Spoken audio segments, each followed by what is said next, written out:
수험생 여러분 안녕하십니까. 지적애도의 송료입니다. 자, 이번 시간은 2022년도 하반기 때 한국국토정보공사에서 출제됐던 지적관계법규 기출문제와 관련돼서 간단한 출제 범위와 그 유형, 그 다음에 기출문제를 여러분들하고 함께 풀어보는 그런 시간을 갖도록 하겠습니다. 전반적으로 올해 한국국토정보공사 지적관계법규 문제의 경우에는 예년에 비해서 난이도가 좀 떨어졌다, 그렇게 보고 있고요. 그 이유는 지적 업무 처리 규정이라든가 세부적인 어떠한 규정에서 나온 것보다는 법률과 시행령과 시행 규칙에 충실하게 시험에 출제됐었기 때문에 아주 구석진 부분에서 출제된 것은 거의 없었다, 이렇게 봐요.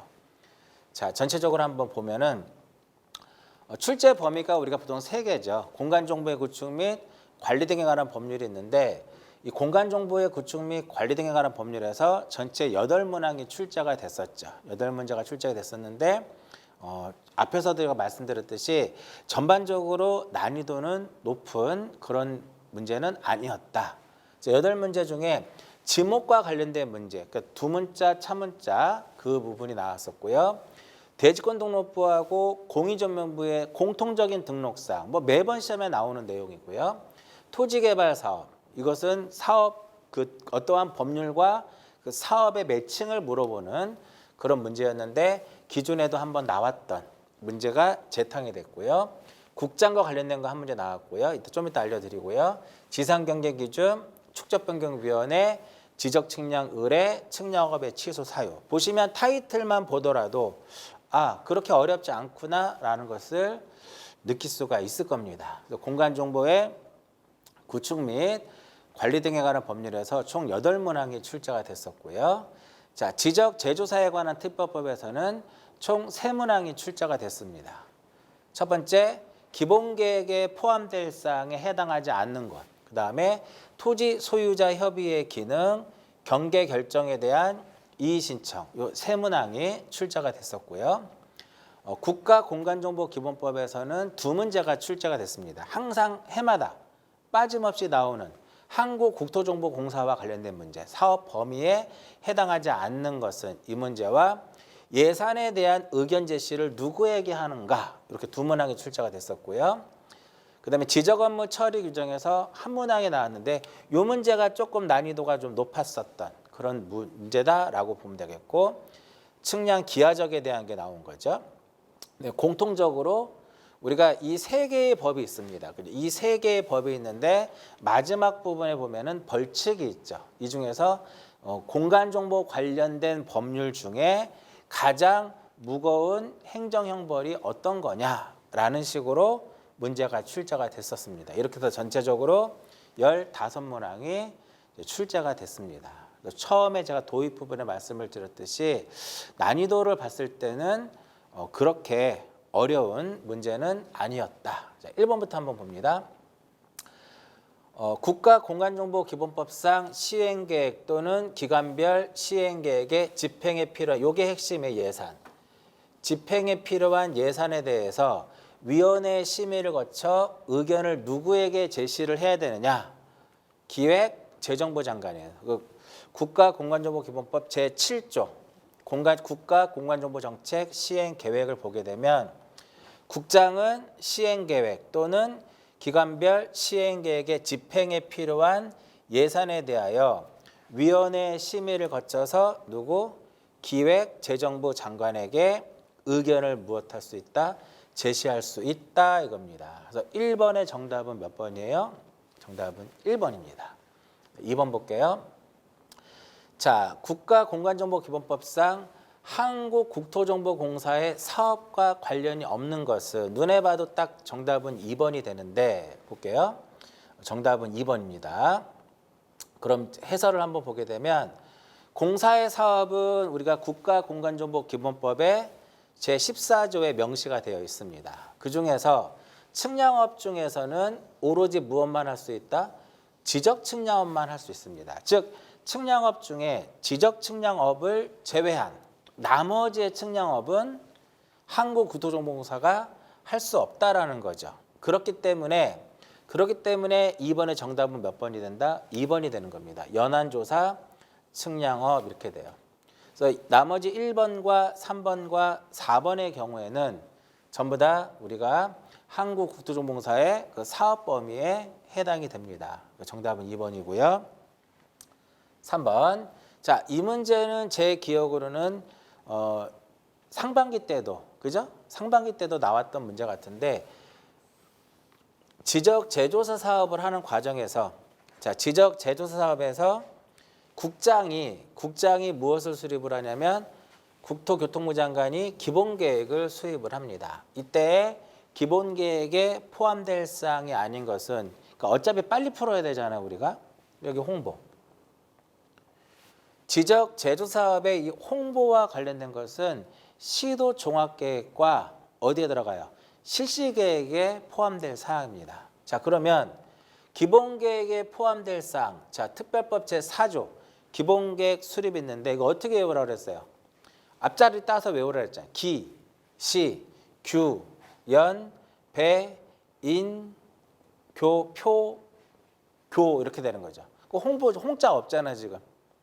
정답은 그래서 홍보가 들어가는 게 정답인데, 기라고 하는 것은 기본 방향이고요. 시는 시행 기간이라든지 규모. 그러니까 요게 시규가 시행 기간하고 규모가 같이 들어가는 거예요. 배는 사업비와 관련된 거거든. 연은 연도별 집행계획. 그다음에 배는 시도별 배분계획. 그다음에 인은 인력이죠. 인력 확보에 대한 거. 표는 표준의 제정. 표준의 제정 및 활용. 그다음에 교는 당연히 교육이 되겠죠. 교육 및 연구, 개발 이렇게 돼요. 이것이 국장이 수립하는 기본계획에 포함될 사항이다. 따라서 정답은 몇 번이다? 정답은 4번입니다. 4번 볼게요. 자, 토지 소유자 협의회의 기능에 옳지 않은 것은, 자, 토지 소유자 협의회에 대해서 간략하게 보게 되면 지적 제조사에 관한 특별법 제13조에 토지 소유자 협의회와 관련된 내용을 규정을 하고 있는데, 이러한 토지 소유자 협의회의 구성에 보면은요, 먼저 이 토지 소유자 협의회는 일단 구성을 하기 위해서는 협의회를 구성하려면 동의 요건이 필요하죠. 3분의 2가 아니라 2분의 1. 과거에는 3분의 2였죠. 근데 조금 완화시켜 줍니다. 얼마로? 2분의 1로. 즉 토지 소유자 총수의 2분의 1. 토지 소유자 총수의 2분의 1 이상의 동의와 그다음에 토지 면적 2분의 1에 해당하는 2분의 1 이상에 해당하는 토지 소유자의 무엇을 얻으면 동의를 얻으면 토지 소유자 협의회를 구성할 수 있습니다. 그죠? 그럼 여기서 위원은 5명에서 20명이죠. 위원장하고 부위원장은 없으니까 위원장을 포함해서 5명 이상 20명 이내의 위원으로 구성을 하고요. 자, 말 그대로 지금 여기 뭐라고 써 있냐면 토지 소유자 협의회라고 써 있습니다. 결과적으로 모두 다 전원이 누가 돼야 된다? 토지 소유자로만 구성을 해야 됩니다. 위원장은 누굴까요? 5명 이상 20명 이내의 위원 중에서 호선하는 겁니다. 위원 중에서 호선한다. 자, 이거는 이제 토지 소유자 협의의 가장 기본적인 내용이고요. 이제 문제에서 요구하는 것은 이 토지 소유자 협의회가 어떠한 기능을 할 것이냐, 한 5가지 정도 되겠죠.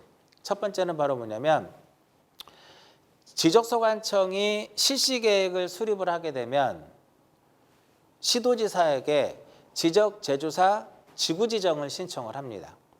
이때 동의요건이 필요하죠. 3분의 2의 동의요건이 필요한데 우선적으로 지구지정을 신청할 수 있습니다. 그렇죠? 이때는 4분의 3의 동의요건이 필요하죠. 그래서 이때 지적소관청에 대한 우선 사업지구의 신청, 이 부분이 되겠고요. 그리고 토지 소유자 협의회는 참관을 할 수 있어요. 그래서 참관은 총 3개거든요. 참관은 3개인데 지금 입회라고 지금 써 있는데 참관이에요. 입회가 참관으로 바뀌었으니까 토지현황 조사에 대한 참관을 할 수 있고요. 두 번째로 임시 경계점 표지를 설치한다라든지 경계점 표지를 설치할 때 무엇 할 수 있다? 참관할 수 있고, 그 다음에 조정금 산정 기준에 대한 의견 제시를 할 수 있습니다. 조정금 산정 기준에 대한 의견을 무엇할 수 있다? 제출할 수 있습니다. 자, 이게 무슨 의미냐? 기본적으로 조정금을 산정하는 경우에는 감정평가사가 평가한 감정평가액으로 조정금을 산정하도록 되어 있죠. 근데 토지 소유자가 개별 공시지가로 조정금을 산정해달라고 요청을 할 수 있습니다. 그럴 경우에는 지적소관청은 시군구 지적재조사위원회에 의결을 거쳐가지고 개별 공시지가로 조정금을 산정할 수 있죠. 이때 토지 소유자 협의회가 요청할 수 있다라는 거예요. 그 다음에 또 하나는 마지막으로 경계결정위원회를 무엇할 수 있다? 추천할 수 있다 이겁니다. 그래서 이 패는 전부 다 참관으로 보시면 되겠고요. 자, 문제 볼게요. 그럼 여기서는 왜 답이 4번이냐? 조정금의 산정은 누가 하는 거예요? 조정금의 산정은 지적소관청이 시군구 지적재조사위원회의 의결을 거쳐서 조정금을 산정하는 겁니다. 토지 소유자 협의회가 산정하는 게 아니에요. 다만 토지 소유자는 조정금 산정의 산정 기준에 대한 그죠? 의견을 제출할 수 있는 거, 제시할 수 있는 거죠. 그래서 실질적으로 조정금 산정이라고 했으니까 4번의 정답은 4번으로 볼 수 있습니다. 그다음 5번 경계 결정에 대한 이의 신청으로 옳은 것을 물어봤어요. 옳은 것을 물어봤는데 일단 이의 신청은 60일이에요. 1번 틀렸고 2번 정답이고요. 3번은 이의 신청에 대한 결정은 30일이고요. 그다음에 불복 여부도 통지하는 것은 행정소송을 제기하겠다 60일입니다. 자, 이거 제가 볼게요. 경계 결정에 대한 이의 신청해가지고 경계 결정에 대한 큰 틀을 보게 되면 3, G, 6, 14, 3, 7, 6 이렇게 돼요. 그럼 여기서 3은 30일이에요. G는 지체 없이고 6은 60일이고 14일이고 30일이고 7일이고 60일입니다. 항상 머릿속에 경계 결정이 나오면 3G6, 14, 376 요걸 꼭 기억하십니다. 이거 알고 있으면 지금 문제는 당연히 콕 찍고 넘어갈 수 있는 그런 문제가 되겠죠. 30일은 의결이에요. 경계 결정에 대한 의결이고요. 통지는 경계 결정에 대한 그러니까 경계를 결정하고 이제 소관청에게 지적소관청에게 경계결정위원회에서 소관청에 통보를 하게 되면 지체 없이 통지를 하는 거고요. 60일 이의 신청이죠. 문제는 여기서부터 나오는 거예요. 이의 신청 누구한테 할까요? 그렇죠. 지적소관청이 하게 됩니다. 그리고 소관청은 이의 신청서를 지체 없이 이의 신청서를 14일 이내에 경계결정위원회에다가 송부를 하게 되면 경계결정위원회는 역시 30일 이내에 이의 신청에 대한 결정을 하게 됩니다. 이것을 이제 소관청에 보내주겠죠. 소관청은 결정서를 작성을 해서 7일 내에 결정서를 토지 소유자에게는 이의 신청인에게 송달하는 거죠. 60일은 불복했을 때 내가 행정소송을 제기하겠다라는 것을 의사표시라는 것이 60일이 되는 거죠. 그래서 경계 결정에 대해서는 경계 결정에 대한 이의 신청 3G6 14376 이것을 꼭 기억을 하시면서 접근하시면 될 것 같습니다. 정답은 2번이고요. 그 다음 5번 지목의 설명으로 옳지 않은 것은 간단하게 그냥 여기서는 두 문자 차문자 표기에 대해서만 이렇게 표시를 해놨는데 유언지는 뭐로 표시가 돼야 돼요? 유언지는 원으로 표시가 되겠죠. 우리가 전체적으로 28개의 지목 중에 24개는 두 문자로 표기하고 4개는 무엇으로 표기한다? 차문자로 표기하죠. 차, 장, 천, 원 이렇게 보시면 돼요. 유언지에 대한 설명이 잘못됐다 이렇게 보는 거고요. 7번 봅니다. 공무원 시험에서도 꾸준하게 나오는 문제 중에 하나고 올해 공인중개사 시험에도 출제됐었던 문제예요. 자, 공유전명부하고 대지권등록부의 공통적인 사항. 그럼 결과적으로 여기서는 이 문제 해법은 대지권등록부의 등록사항만 빼면 나머지가 바로 무엇이다? 공유지연명부에. 즉 공유지연명부의 등록사항은 곧 무엇이다? 대지권등록부의 등록사항이다 이겁니다. 이렇게 쭉 보게 되면은요. 여기 보면 다른 거는 볼 필요 없고 요것만 쳐다보시면 돼요. 이렇게만 딱 쳐다보면 되겠죠. 여기에다가 공유전명부에는 소유권의 지분이 들어가죠. 소유권의 지분이 들어가는데 이 소유권의 지분은 대지권등록부에도 들어갑니다. 그럼 보시면 X 쳐 있는 데는 다 공통으로 X 쳐 있고 동그라미는 다 동그라미가 되어 있는데 여기 소유자에 관한 사항은 어떤 것을 의미하냐면 소유자의 성명, 소유자의 주소, 그 다음에 소유자의 주민등록번호 뿐만 아니라 변동 원인과 변동 일자를 모두 포함하는 거죠. 따라서 정답은 기역, 니은, 디귿, 리을입니다. 미음하고 비읍이 들어가면 안 되죠. 그러니까 여기다가 기역, 니은, 디귿, 리을에다가 고유번호도 들어가죠. 고유번호도 공통적인 사항이고요.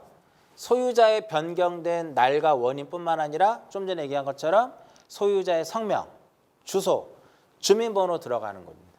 정답은 4번. 자, 8번 볼까요? 자, 이 문제도 마찬가지로 서울시에서 여러 번 출제됐었고 공사에서도 역시 시험에 이제 출제가 됐는데 제가 매번 말씀드리잖아요. 사업 그 법률과 사업의 매칭이 꼭 이루어져야 된다라는 거. 그죠? 자, 그럼 보시면 공간정보의 구축 및 관리 등에 관한 법률 시행령 제83조에 보시면 쭉 나와 있습니다. 그래서 정답이 이제 그 4번이 정답이 되는데 일반 국도인데 고속국도라고 써놨죠. 일반 국도인데 지방국도라고 써놨단 말이야. 지방국도. 그렇기 때문에 정답은 4번이니까 주택법에 따른 주택건설사업, 택지개발촉진법에 따른 택지개발사업. 그러니까 어떠한 그 법률과 사업의 명칭이 반드시 서로 이렇게 매칭이 돼야 되는 거죠. 8번의 정답은 요 지방국도 때문에 틀린 거죠. 정답은 몇 번이다? 정답은 4번이 됩니다. 4번. 그 다음 9번. 측량 기준점에서 우리가 국가 기준점은 누가 정해요? 국장이 정하는 거죠. 그렇기 때문에 국장이 시행하지 않는 거. 그럼 정답은 몇 번이 되는 거냐면 지적 기준점이더라. 지적 기준점은 누가? 시도지사나 지적소관청이 정하는 거기 때문에 정답은 몇 번이냐면 3번이다 이겁니다. 10번.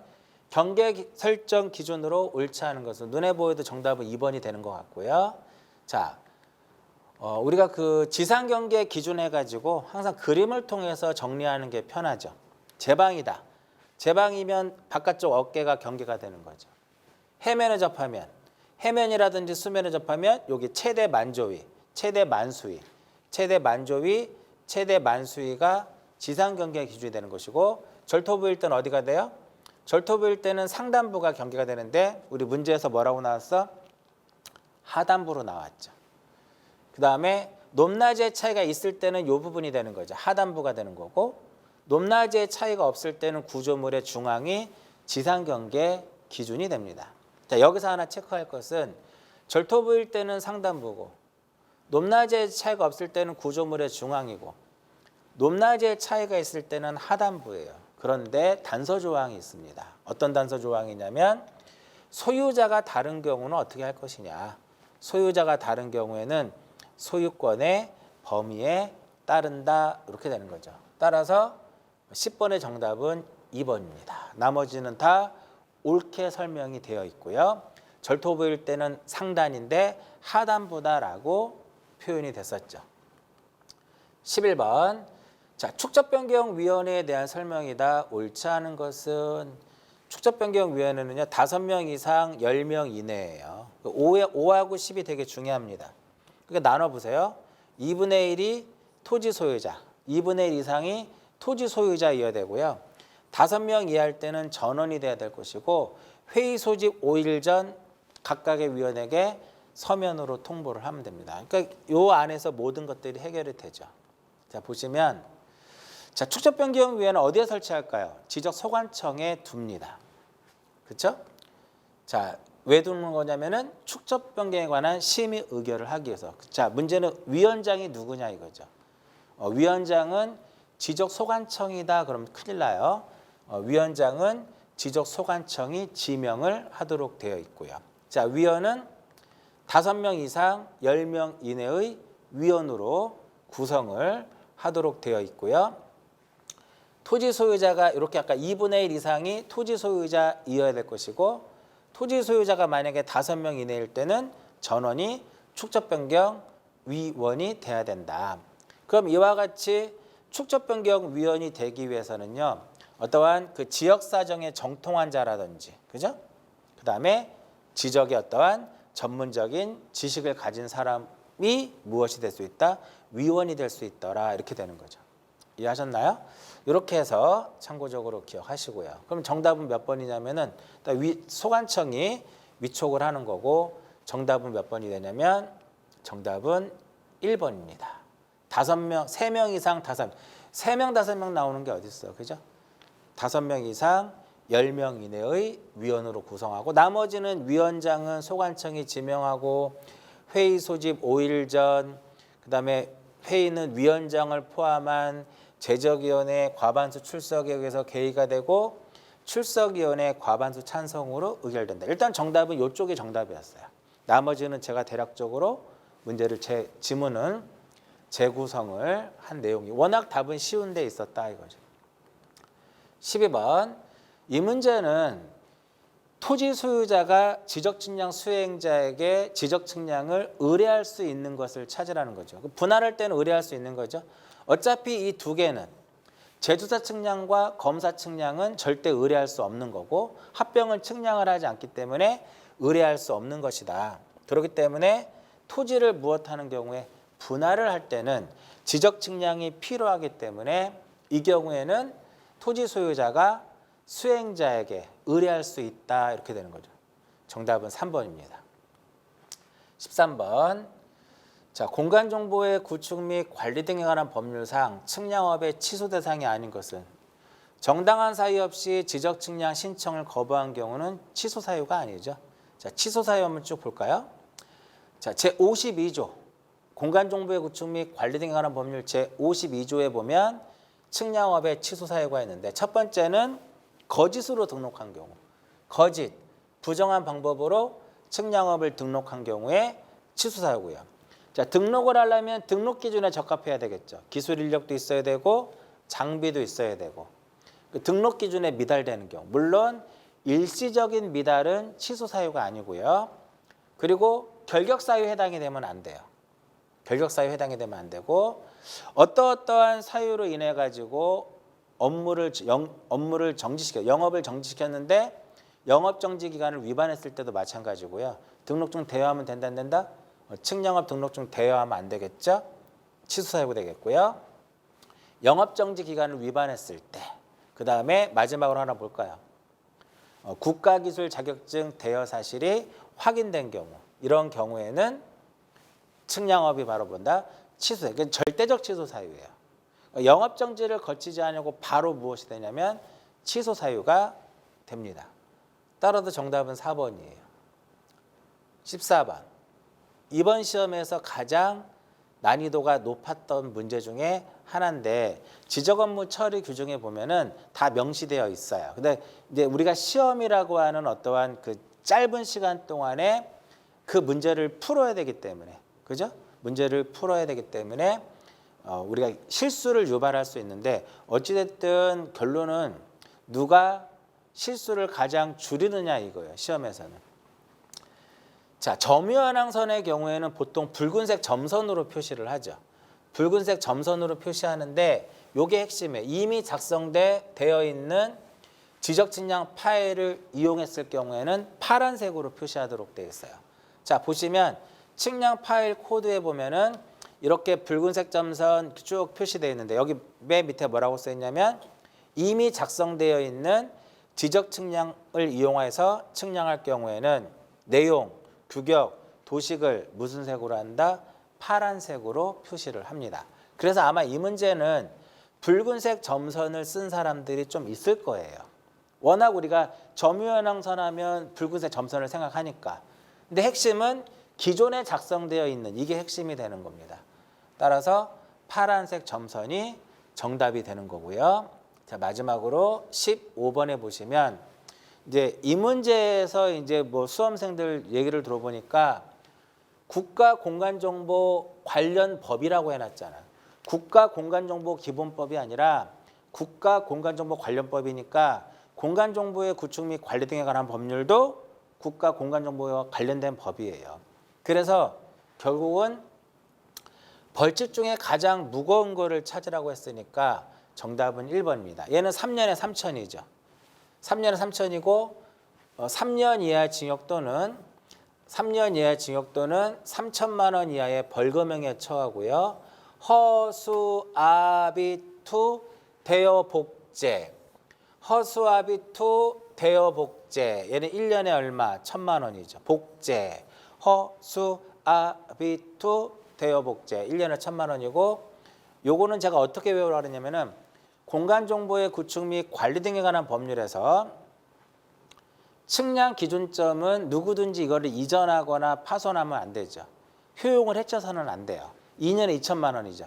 마찬가지로 국가공간정보기본법상에서 공간정보 또는 공간정보 데이터베이스를 무단으로 침해하거나 훼손했을 경우에는 2년 이하 징역 또는 2천만 원 이하의 벌금형에 처하도록 되어 있어요. 따라서 15번의 정답은 몇 번? 1번입니다. 자, 여기까지가 2022년도 하반기 한국국토정보공사 지적관계법규 기출문제예요.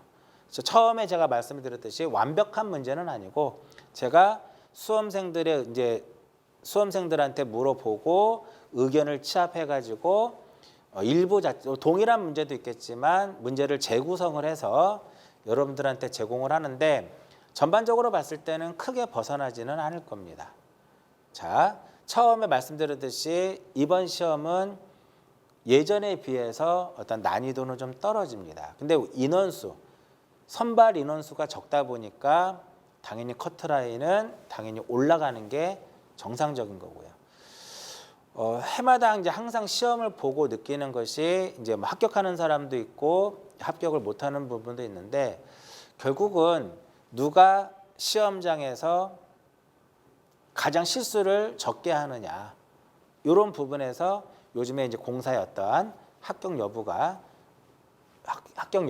이제 여기서 이제 나타나는 것 같고요. 측량도 마찬가지로 뭐 제가 이제 이후에 측량이라든지 지적학에 대해서도 기출문제를 해설을 이제 올려드리는데 전반적으로 봤을 때 지적학, 특히나 지적학의 경우에도 예전에 비해서 그렇게 어려운 문제는 아니었다. 측량도 마찬가지죠. 그러다 보니까 자연스럽게 커트라인이 예전에 비해서 또 많이 올라갔습니다. 합격하신 분들은 축하드리고요. 이번에 비록 합격을 못했지만 언제든지 다음에 기회가 있으니까 너무 상심하지 마시고 다음 기회에는 꼭 합격할 수 있도록 지금부터라도 준비를 좀 잘 하시면 분명 다음에는 여러분들도 합격을 할 수 있는 그런 기회가 올 거라고 봅니다. 자, 이번 시간은 2022년도 한국국토정보공사 지적관계법규 기출문제와 관련돼서 출제 유형이라든지 범위, 그다음에 기출문제와 관련돼서 간략한 해설 강의를 해드렸습니다. 자, 여기까지 하고 마치도록 하겠습니다.